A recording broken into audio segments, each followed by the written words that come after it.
কাল থেকে চালু হচ্ছে মেট্রো রেলের কাজীপাড়া স্টেশন। কোটা সংস্কার আন্দোলনের সময় ক্ষতিগ্রস্ত এই স্টেশন মেরামত করতে প্রাথমিকভাবে খরচ হয়েছে 20,50,000 টাকা। বিকেলে Dhaka mass transit company limited DMTCL এর প্রধান কার্যালয়ে ব্যবস্থাপনা পরিচালক মোহাম্মদ আব্দুর রউফ আরও জানান, সাপ্তাহিক ছুটির দিন শুক্রবারেও চলবে মেট্রো রেল। শুক্রবার বিকেল 3:30 থেকে ট্রেন চলবে রাত 9টা পর্যন্ত। এদিন মোট ট্রিপ চলবে 60টি, আর অন্যান্য দিন মেট্রো রেলের ট্রিপের সংখ্যা থাকে 198টি। তবে আপাতত মিরপুর 10 নম্বর স্টেশন বন্ধ থাকছে বলে জানিয়েছেন ডিএমটিসিএল এর ব্যবস্থাপনা পরিচালক।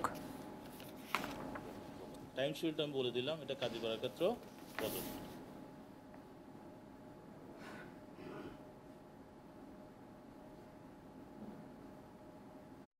আগামী শুক্রবার অর্থাৎ 20 তারিখ 3:30 থেকে মেট্রো রেলের শনি শুক্রবারের অপারেশন উত্তর থেকে শুরু হবে এবং মতিঝিলে এটা শেষ হবে।